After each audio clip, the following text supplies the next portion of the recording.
Au-delà des apparences. Au-delà des apparences. Une émission proposée par Sandrine Murk.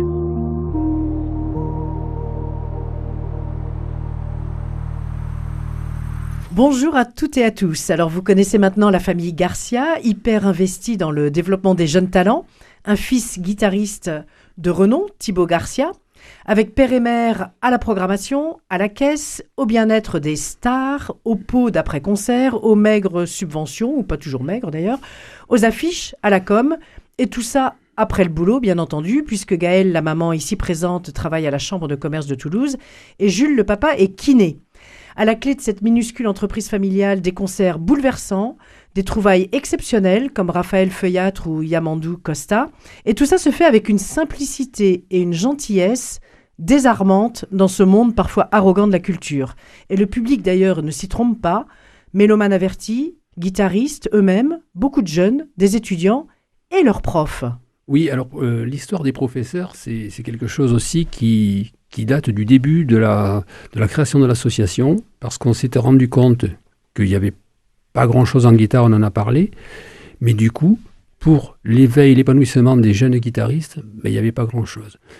Et donc, ça nous a donné l'idée donc, de demander également aux professeurs de guitare du Conservatoire de Toulouse de nous accompagner, de faire partie de cette aventure, de rentrer dans le bateau avec nous.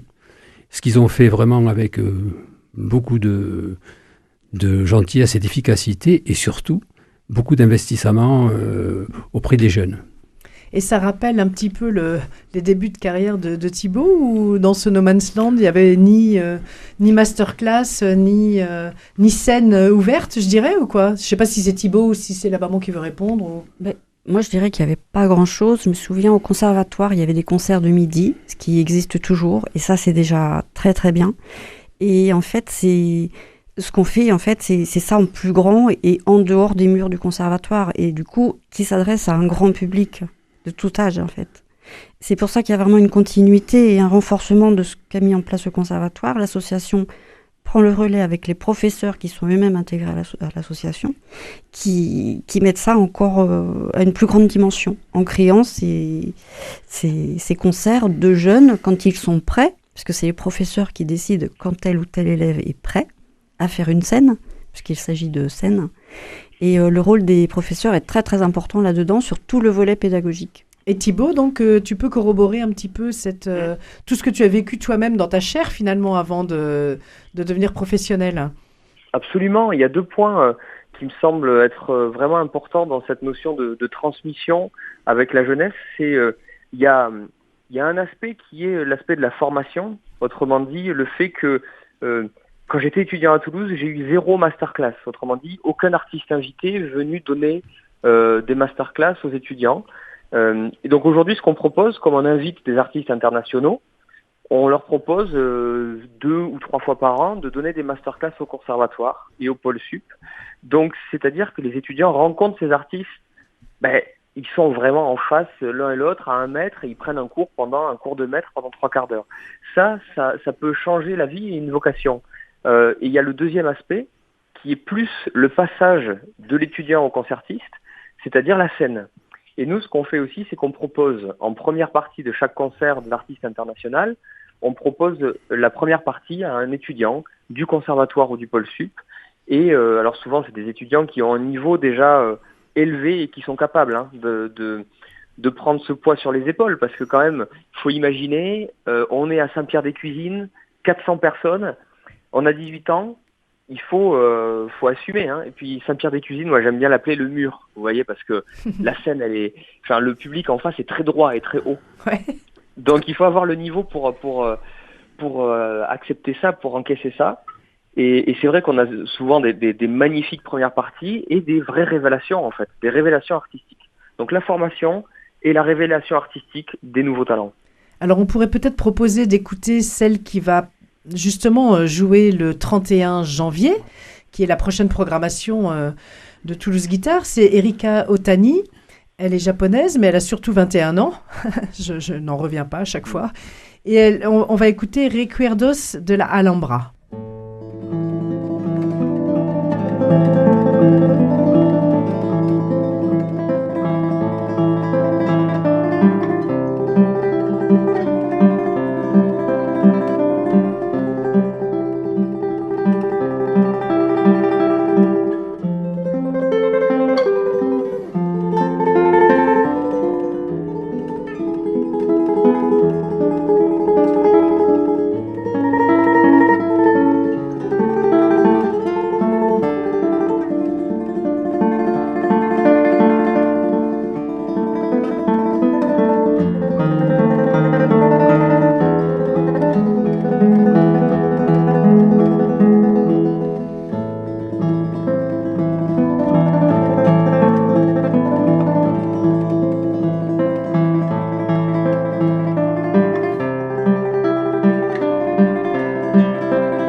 pouvez peut-être nous parler un petit peu de ce futur concert et ce qui vous a animé et puis comment vous les trouvez, ces pépites finalement? Parce que vous savez, vous, que ce sont des pépites. Et puis, il va falloir être à la hauteur de votre public qui est devenu très exigeant parce qu'à force de bien les servir, évidemment, on s'attend toujours à chaque fois à être bouleversé. Oui, alors, bon, là, ça ne devrait pas être très compliqué parce que parmi les deux concertistes, les jeunes étoiles qui arrivent pour ce prochain concert, il y a Erika Ottani dont vous avez parlé, mais il y a également Virgile Barthes, qui est déjà un élève qui est sorti du Conservatoire de Toulouse, qui est très talentueux, qui a déjà remporté de grands concours, de nombreux concours, et qui, à mon avis, ne devrait en aucune manière décevoir le public. Erika Ottani aussi a obtenu le grand concours du Japan Competition, là, je ne sais plus comment ça s'appelle, quelque chose de cet ordre-là. En fait, comment vous les détectez? Virgile, on l'écoutera l'émission prochaine. Comment vous les trouvez, en fait, toutes ces pépites, les uns les autres? Et comment vous vous mettez d'accord pour être directeur de programmation, directeur des relations comptables? Mais déjà, on a des directeurs artistiques dans notre association. Il y a d'abord Thibaut et il y a Benoît Albert. Thibaut, la question, je te la repose. Comment détectes-tu tous ces talents qui viennent de partout, en fait, et qui sont extrêmement jeunes? Alors, bonne question. J'aimerais juste raconter une petite anecdote. Moi, quand j'étais plus jeune, je comprenais pas comment les professeurs pouvaient faire vraiment la différence entre un élève qui avait un avenir ou quelqu'un qui en avait pas tant que ça ou pour qui ce serait plus compliqué. Je savais pas comment ils faisaient. Je comprenais pas quel était le mécanisme. Moi, je comprends toujours pas, d'ailleurs. En fait, avec l'expérience et le fait d'écouter énormément, de rencontrer, de sentir sur scène, parce que quand même des concerts, je pense que j'en ai vu beaucoup, il y a un truc qui est un peu évident. Quelqu'un comme Virgile, par exemple, il m'avait demandé il y a quelques années en stage, il m'avait dit voilà, j'hésite, est-ce que je dois faire de la guitare mon métier, j'en ai envie, mais est-ce que je suis capable? Et il y a des personnes avec qui on ne saurait pas répondre, ou on n'est pas sûr. Et par exemple, quelqu'un comme Virgile, moi de suite, je lui dis oui, franchement fonce, parce que tu as tout ce qu'il faut. Et j'en étais sûr. Et il y a des gens chez qui c'est un peu une évidence comme ça. Et Erika, pareil, les premières notes, moi je me souviens, les premières notes que j'ai entendues d'Erika, elle était en répétition. Et d'abord, je ne l'ai pas vue, je l'ai juste entendue quand je suis arrivé dans la pièce. Et j'ai dit, mais qui c'est qui joue comme ça? Je pensais que c'était déjà un artiste confirmé de 40 ans avec une expérience. Et quand j'ai vu Erika, qui en plus est toute petite, enfin vous allez voir, c'est incroyable, elle est toute petite, elle est toute menue, elle a un son énorme, magnifique, c'est hyper surprenant. Donc il y a un coup d'éclat comme ça, il y a un truc un peu évident quand vous les entendez. Et je pense que ça se fait avec l'expérience de l'écoute, quoi. Quand vous avez entendu des milliers de guitaristes, au bout d'un moment, vous faites la différence.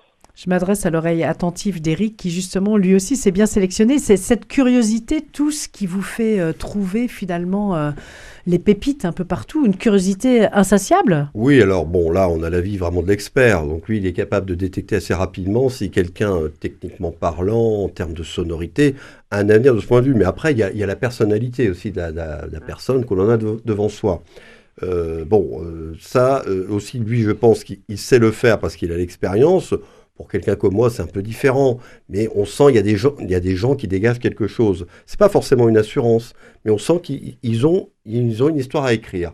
Et je pense que c'est ce qu'a voulu dire Thibaut en parlant de Virgile Barthes, qu'on a découvert en première partie, justement. Il a dû faire 2 premières parties, me semble, à Toulouse Guitare, des concerts. Et je voulais revenir là-dessus parce que ça, c'est vraiment une spécificité de cette saison à Toulouse. Mais même en France, je ne suis pas certain qu'il y ait beaucoup de saisons de concerts comme ça qui proposent des premières parties avec de jeunes musiciens, de jeunes talents en devenir. Je pense que c'est unique. Je ne sais pas si vous en avez entendu parler de votre côté, Jules. Non, moi non. Moi non plus. Et moi, souvent, je parle aux jeunes quand ils ont fini leur concert. Et pour eux, c'est une expérience incroyable. Ça les met en confiance, ça leur révèle quelque chose, en fait. Est-ce que ça veut dire qu'on peut toujours pleurer sur les budgets, peau de chagrin et la culture qui fout le camp, qu'il faut proposer au public de vous aider, de venir, d'écouter, de vous aider à faire connaître, parce que vous êtes des révélateurs, mais après tout, vous n'êtes pas les parents de toute la jeunesse artistique du monde. Donc, est-ce que le public a son rôle à jouer et peut offrir une opportunité à ses amis de venir... Des amis qui n'auraient pas forcément l'idée de venir écouter de la guitare ou de se faire plaisir avec ces petits trésors qui sont toujours très vivifiants, hein, franchement. Ben moi, j'encourage énormément, effectivement. Et je peux vous dire que nombre de personnes que j'ai vues ressortir d'une salle en me disant « Ah, mais je ne savais pas ce que c'était que la guitare. » Ben oui. Mais ça fait très longtemps que j'entends les gens dire ça. Et ils arrivent, ils découvrent. Nous, quand les gens repartent, ils ont le sourire jusqu'aux 2 oreilles. Il y a des enfants, il y a des jeunes, il y a des familles. Et ça, c'est un vrai bonheur parce que ça se partage. Et moi, ce que je voulais rajouter à ce sujet, c'est que ces jeunes qui jouent en première partie sont obligés de travailler dur pour assurer ces premières parties. Comme disait Thibaut, c'est extrêmement difficile d'y arriver. Ils le font, mais du coup, ça les stimule. C'est un espèce de challenge entre eux et ça les rend meilleurs. Mais ils sont tous vraiment meilleurs parce qu'ils ont envie de jouer dans Toulouse Guitare, ils ont envie de réussir et ils ont envie et ils s'encouragent les uns les autres et ils se motivent. Et il y a une super ambiance, que ce soit au niveau du conservatoire ou de l'ISDAT entre les élèves guitaristes. Alors vous nous avez complètement alléché sur Je vais juste la dire prochaine émission. un mot, si vous permettez, c'est le mot bienveillance. Il y a énormément de bienveillance dans l'organisation de cette saison et entre toutes les personnes qui y participent et les artistes qui s'y produisent. Et ça aussi, ça tire tout le monde vers le haut. Alors c'est un mot que je n'osais même plus utiliser. Merci Eric. Il est un peu galvaudé aujourd'hui, comme on dit, mais là, il a vraiment tout son sens. Ah, c'est vrai que... On se donne rendez-vous à la semaine prochaine où on écoutera justement Virgile Barthes, le très jeune autre musicien de 21 ans qui jouera le 31. À la semaine prochaine.